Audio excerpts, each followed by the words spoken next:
तो दोस्तों पूरे 500 सालों के बाद बन रहा है दिव्य दुर्लभ महासंयोग 24 अगस्त सावन का गुरुवार नागपंचमी। इस दिन यानी सावन के बड़े गुरुवार आखिरी अष्टमी के दिन चुपचाप गाय माता को खिला दें। यह एक छोटी सी चीज रोडपति भी होंगे करोड़पति मिलेंगी। सभी संकटों मुक्ति पूरे साल आपके घर में भरे रहेंगे। अन्न धन के भंडार यूं कहें कि भगवान भोलेनाथ के आशीर्वाद से आपकी 7 पुश्तें तक करेंगी।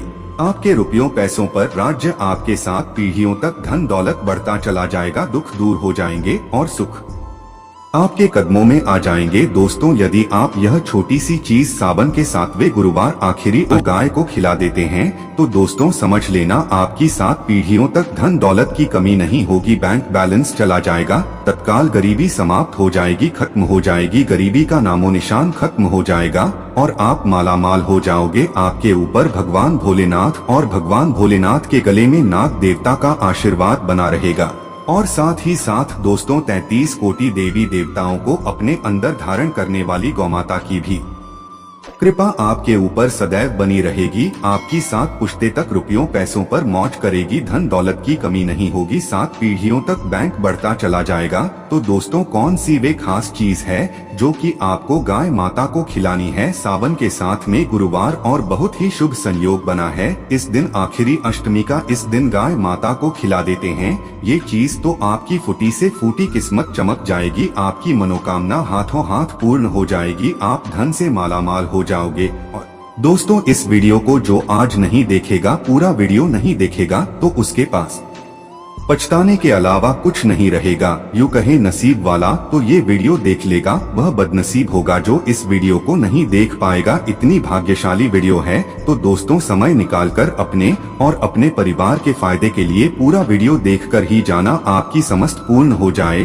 तो आप कह देना दोस्तों आपके ऊपर भगवान भोलेनाथ और गौ माता की कृपा बनी रहे, नाग देवता की कृपा बनी रहे। तो दोस्तों वीडियो को सबसे पहले लाइक करना और सच्चे दिल से कमेंट्स बॉक्स हर हर महादेव, जय भोलेनाथ, जय नाग देवता, जय गौमाता अवश्य लिख देना जैसे अपनी समस्त मनोकामनाएं पूर्ण हो। और दोस्तों कर कर विधियों को ज्यादा से ज्यादा शेयर जरूर करना जिससे कि और लोग भी इस वीडियो का पूरा लाभ उठा सकें और उनके द्वारा उठाया लाभ आपको अच्छा फल दे सके। क्योंकि दूसरों का भला करेंगे तो आपका ईश्वर स्वयं भला करेगा। यह आप मन में धारणा रखे। तो दोस्तों आपको बता दे सावन मास के शुक्ल पक्ष की पंचमी तिथि को आखिरी अष्टमी का त्योहार मनाया जाता है। हिंदू धर्म में नागों की पूजा के इस दिन बहुत ही पवित्र पावन दिन है, बहुत महत्व है। और इस दिन भगवान भोलेनाथ के आभूषण नाग देव की उपासना की जाती है। शास्त्रों के की पूजा से आध्यात्मिक शक्ति, अपार धन और फल की प्राप्ति होती है।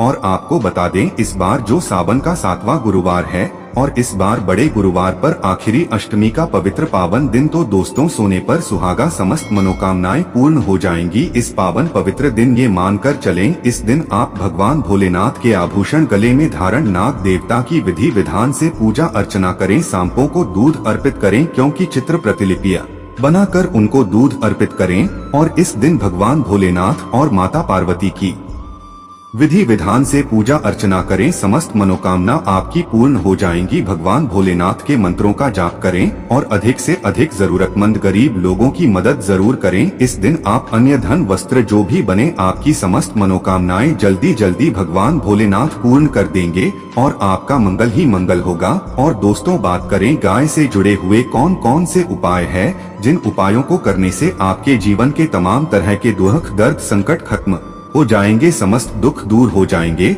और सुख आपके कदमों में आ जाएंगे। आपके साथ धन दौलत की कमी नहीं होगी। और सबसे बड़ी बात पितृ दोष यदि आपके जीवन में है पितृ दोष भी समाप्त हो जाएंगे। पितृ से संबंधित सभी परेशानियां खत्म, धन से मालामाल हो जाओगे। और माता गो माता की कृपा, भगवान भोलेनाथ की कृपा आपके ऊपर सदैव बनी रहे। तो चलिए दोस्तों शुरू करते हैं। गाय से जुड़े कौन कौन से उपाय है जो कि आपको 21 अगस्त सावन के 7 में गुरुवार और दुर्लभ संयोग 500 वर्षों के बाद बन रहा आखिरी अष्टमी के इस दिन से जुड़े इन उपायों को जरूर करें। तो चलिए शुरू करते हैं। कौन कौन से गाय से जुड़े हुए उपाय है? दोस्तों सनातन परंपरा में गाय गंगा और गायत्री का बहुत ज्यादा धार्मिक महत्व है। मान्यता है कि माता के शरीर पर 33 कोटि देवी देवताओं का वास होता है। गौमाता की सेवा एवं पूजा करने वाले जातक पर इन सभी देवी देवताओं की कृपा बरसती है।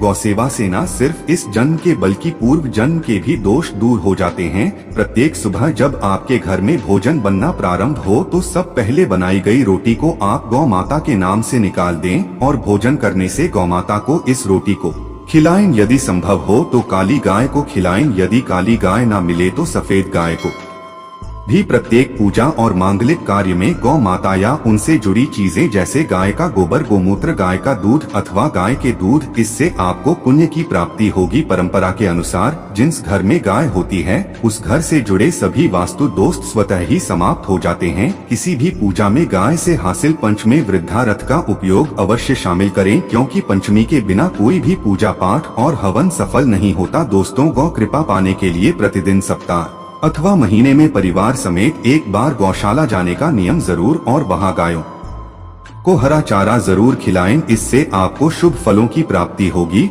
और साथ ही साथ गौ सेवा और गौ पूजा से 9 ग्रह शांत हो जाते हैं और इनसे जुड़े दोषों का निदान हो जाता है। गर्मियों में गौ माता को पानी पिलाएं और सर्दी में गौ को गुड़ अवश्य खिलाएं। ध्यान रखें कि गर्मियों में गाय को गुड़ न खिलाएं। अनेक देवी देवताओं को अपने शरीर पर धारण कर वाली गौ माता से जुड़े कई शुभ और अशुभ संकेत भी होते हैं। मसलन और सारा दूध बिखर जाए तो अपशगुन होता है। यदि कोई यात्रा पर निकल रहा हो और गाय अपने बछड़े को दूध पिलाती सामने आ जाए तो निश्चित रूप से जिस यात्रा के लिए आप निकले हैं वह यात्रा आपके लिए अवश्य ही सफल होगी और वह काम जिसके लिए आप निकले हैं वह अवश्य ही होगा। यात्रा पर जाते समय बाईं और गाय की आना और रात्रि में गाय की हुंकार करना भी शुभ होता है। दोस्तों, साथ ही साथ गाय के साथ आप भूल कर भी ये काम ना करें, अन्यथा मिलता है घोर नरक और जीवन भर की परेशानियां। जी हाँ दोस्तों, गाय को राष्ट्रीय पशु बनाए जाने और इन्हें मौलिक अधिकार दिए जाने की बात हो रही है तो सवाल उठता है कि गाय जब भारतीय संस्कृति का अहम हिस्सा, तब भी गाय के साथ लोग खराब व्यवहार कैसे कर लेते हैं। गाय दर दर भटकती रहती है, भरपेट इन्हें चारा तक लोग नहीं देते। गाय जब तक दूध देती रहती है तो उनकी होती है और जैसे ही दूध देना बंद कर देती है तो लोग इन्हें उनकी किस्मत पर छोड़ देते हैं, सड़कों पर और गलियों में भटकने के लिए। ऐसे में गोवंशी जीवों को कोई डंडे से मारता है और कोई उन पर पानी डाल देता, कभी वाहनों से इन्हें ठोकर लग जाती है तो कभी बीमार होकर बेचारी ये गाय दम तोड़ देती है। ऐसे में जरूरत है इन बातों को जानने की कि गाय को लेकर शास्त्रों में क्या कहा गया है, गाय के साथ आपको कैसा व्यवहार करना चाहिए। क्या दोस्तों, गाय को कभी भी मारना पीटना नहीं चाहिए। शास्त्रों में गाय को माता का दर्जा दिया गया है। गाय को मारने पीटने, माता को मारने पीटने वाले के सामान बाप का भाग ही जाता है। ऐसे घरों को नर्क लोक में वर्षों तक कष्ट भोगना पड़ता है, अगले जन्म पशु मिलता है। कथा है कि गौतम मुनि ने गलती से गाय को डंडा मार दिया था जिससे गाय की मृत्यु हो गई थी और इस पाप से मुक्ति के लिए वर्षों तक तपस्या करनी पड़ी। भगवान श्री कृष्ण जी ने बैल स्वरूप में आए वृद्धाश्रम का वध कर दिया था, जिससे मुक्ति के लिए भगवान श्री कृष्ण को संपूर्ण तीर्थों को एक कुंड में बुलाना पड़ा। इस कुंड में स्नान से वह पाप मुक्त हो गए थे। यह दोस्तों, साथ ही साथ जो लोग पानी पी रही गाय को भगाते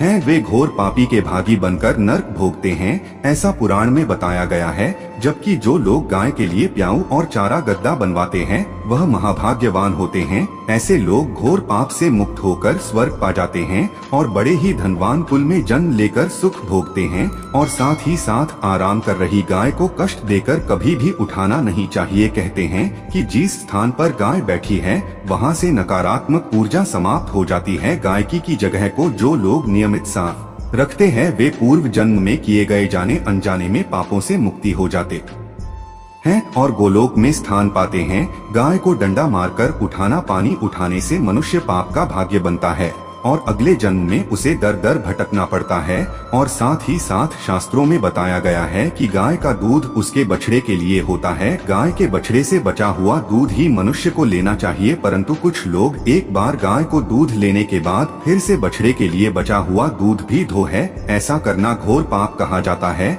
ऐसे दूध को वाला और ग्रहण करने वाला दोनों ही पाप की भागी बन जाते हैं। दोस्तों, साथ ही साथ शास्त्रों में कहा गया है कि गोवंश यानी गाय और बैल की पीठ पर नहीं बैठना चाहिए। इनके पीठ पर बैठने से महापाप लगता है। ऐसे लोगों को नरक की यातना भोगनी पड़ती है। एकमात्र महादेव के अंश के उत्पन्न नंदी ही गोवंशीय है, जिस पर स्वयं महादेव की सवारी करती है, क्योंकि नंदी ने स्वयं अपनी इच्छा से महादेव की सवारी बनना स्वीकार किया था। और ही साथ शास्त्रों में गाय के दान को बहुत ही महत्व दिया गया है, परंतु ऐसी गाय का दान कभी नहीं करना चाहिए जो बूढ़ी और बीमार हो। कठोर अपने संदेह में नचिकेता की कथा भी इस संदर्भ में है कि जिस नचिकेता ने पिता द्वारा बूढ़ी गाय को दान करने पर आपत्ति जताई थी, दूध देने वाली और बछड़े सहित जो लोग गाय का दान करते हैं वह पुण्य को हासिल करके स्वर्ग में स्थान पाते हैं। दोस्तों, साथ ही साथ सूर्य चंद्र मंगल या शुक्र की युति राहु से होकर संबंध पिता से एवं का संबंध रक्त से होने के कारण सूर्य यदि शनि राहु या केतु के साथ स्थित हो या दृष्टि संबंधी हो तथा मंगल की युति राहु या केतु से हो तो पितृ दोष होता है।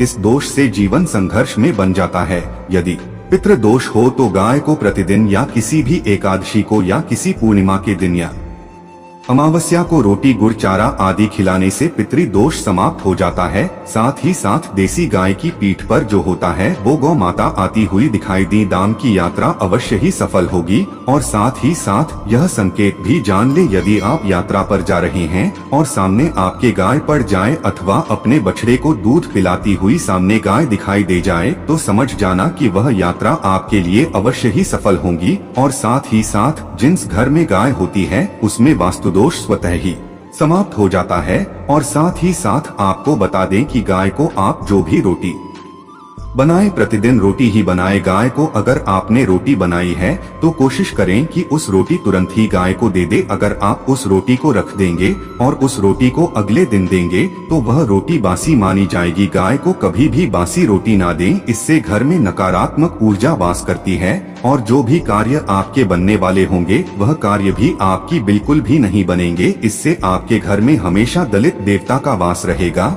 और आप जिस भी कार्य को करेंगे उस कार्य में आपको हमेशा असफलता ही हाथ लगेंगी। इसलिए कोशिश गाय को रोजाना रोटी बनाकर खिलाएं और रोटी को बिल्कुल ना रखें, बासी रोटी गाय को ना दे। और साथ ही साथ सड़ी गली चीजें गाय को नहीं खिलानी चाहिए। कि घर में कोई फल है कोई सब्जी है सो जाए तो लोग क्या करते हैं, गाय को खिला देते हैं। नहीं, ऐसा नहीं करना चाहिए। ऐसा करने से यदि आप गाय को खिलाते हैं तो और आपके भाग्य बन जाते हैं। आप बिल्कुल भी सड़ी गली चीजें गाय को ना खिलाएं। और साथ ही साथ आप आटे की 11 लोहिया बनाकर उनके ऊपर हल्दी लगाएं। इसके बाद आप उन 11 लोगों की एक एक करके गाय को खिलाएं। प्रत्येक लोहे को खिलाते समय गाय के सींगों आप हाथ फेरें, पीठ पर हाथ फेरें, मस्तक पर हाथ फेरें, माता गाय के आप चरणों के स्पर्श करें। यहाँ दोस्तों, ऐसा करने से आपके समस्त कार्य बनने लगेंगे। जो दुख का समय चल रहा है वे भी समाप्त होगा। आपके जीवन में खुशियाँ ही खुशियाँ होंगी।